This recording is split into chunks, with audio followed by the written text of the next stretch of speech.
If you're thinking about selling your home, you might be telling yourself, I'll just wait until spring. And I get it. It's what a lot of people say. Spring has this really strange reputation for being the best time to sell. Maybe people think more buyers or better weather, possibly prettier yards, more people looking at homes. And all this can sometimes be true. But there's a part I don't want sellers to miss. Spring is such a long way away.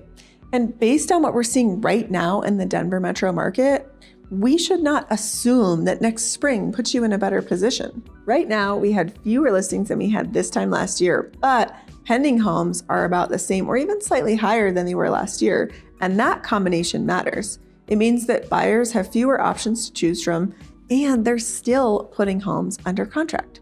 So today, I want to walk you through what it actually means, especially if you're a Colorado homeowner, to start thinking about selling sometime this year.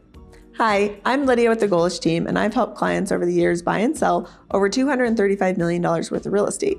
The reason I do these market updates is that the headlines that you see on the news usually don't tell the whole story. You might hear, inventory is going up, prices are shifting, or the market is slowing down. And none of these really help you understand what that means for your home or your timeline. So let's start with the big picture. Around the 4th of July, the market slowed down a bit, which is completely normal. Especially this 4th of July being on a Saturday, people were traveling, they were with family, they weren't necessarily spending the holiday running around from showing to showing. We did see some activity, but we didn't actually see it until the following next week, maybe 8th, 9th, or 10th. And then things started to pick up again. And this pattern that we see is actually pretty typical in the year. Sometimes showings might be a little bit slower, especially Monday, Tuesdays, Wednesdays, and then Thursday, Friday, they pick up, and weekends can certainly be stronger. We see this as we get closer to the school season, and then of course that rhythm depends on the market, maybe the school district, price, or type of home. But the most important thing to know is this: buyers are still out there. They may be more selective than they were in 2021 or 22. They may be more careful, might be watching interest rates a little bit differently, considering insurance in new ways, looking intentionally at HOA fees, or maybe even paying closer attention to their payment. In fact, just a few weeks ago, we had a house at the market, and in all of 6 or 7 days, we received a full price offer on this great house. Now, let's talk about this inventory piece, because there's this message that's getting to sellers, and I think it's pretty interesting. Over the last year in the Denver metro, we had about 13,000 active listings at one point, and this was from late spring until early fall. In fact, that was the most amount of inventory that we had on the market in over 12 years. This year, we are below that, and there are fewer homes available than there were this time last year, and pending sales are not down, they're right about the same or even slightly higher. So we have fewer homes that are for sale and the same amount are going under contract, which means percentage-wise, more available homes are actually moving. And this movement this time of the year is really good for sellers. Not every home is going to sell for full list price or over or sell in a weekend. That's just not the market that we're in anymore. But that doesn't mean that real buyer demand isn't out there. It certainly is, especially for homes that are priced correctly, well presented, and marketed strategically. That's why I don't want sellers to look at these summer months and think, I missed it, I'll just wait until the spring. Because maybe spring is good for you. Maybe it gives you more time to get your house ready, or maybe it actually works better for your family, your next purchase, your job, your kids, the move, whatever's happening in your life. But spring also brings more competition at times. If a lot of homeowners are sitting on the sidelines and they say, let's wait until spring. Well, then what happens when they list all at the same time? There are certainly some buyers out there, but then you're almost creating more seller competition for the same buyer attention. Right now, buyers are still active and there may be opportunity for the right home to stand out.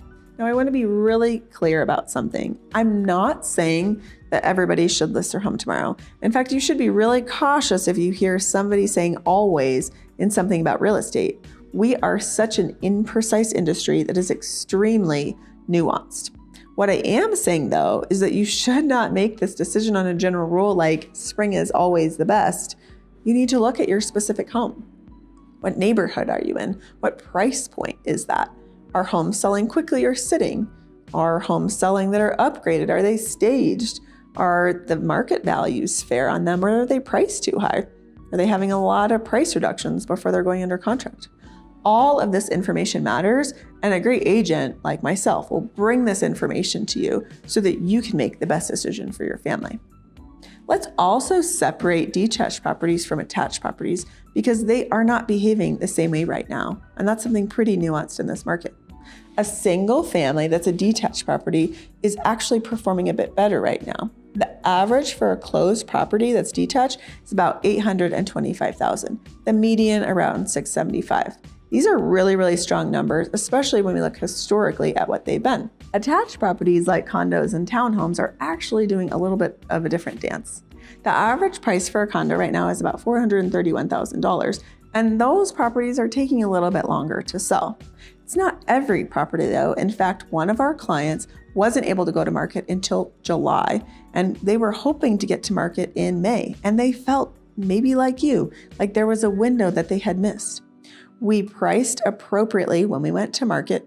We made sure to do a great exposure and marketing efforts, and the first buyer that came in actually came in 3 times for a showing because there's that amount of interest, just from one buyer the very first time.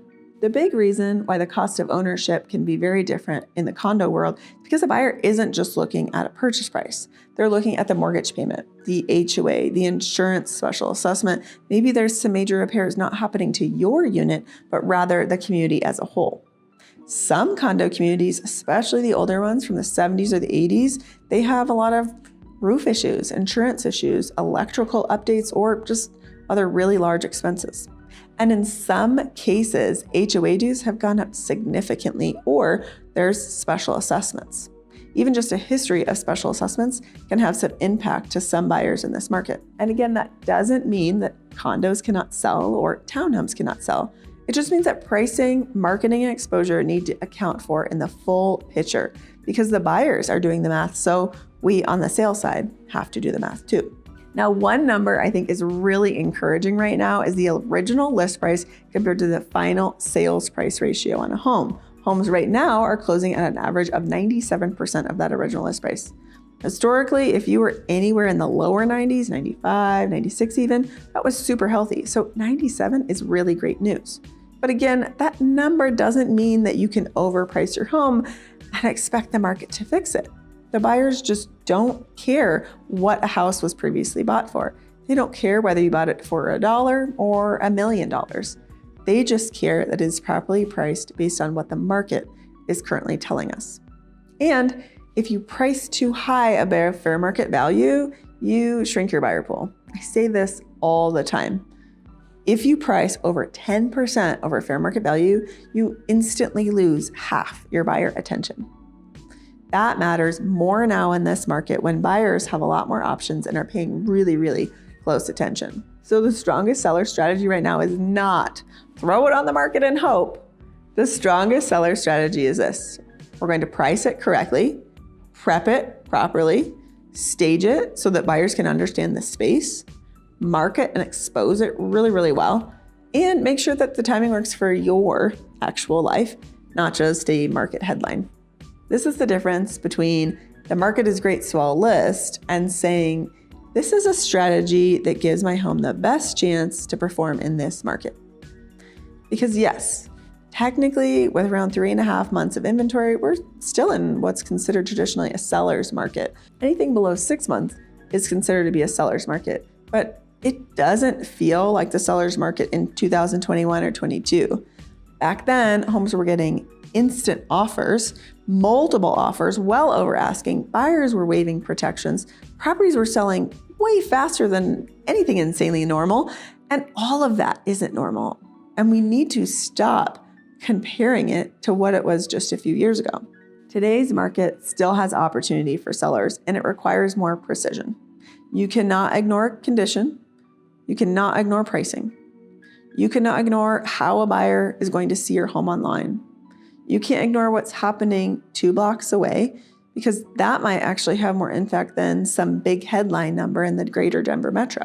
So, should you sell now or wait until next spring? Well, the honest answer is that it really depends. There might be a need for you to sell this year that won't allow you to wait until the spring. Spring is a long ways away, and right now we have fewer listings than last year, and with pendings holding steady and actually being slightly up, buyers are still making decisions. For some sellers, that may be a better buyer opportunity than waiting until what could be a more crowded spring market.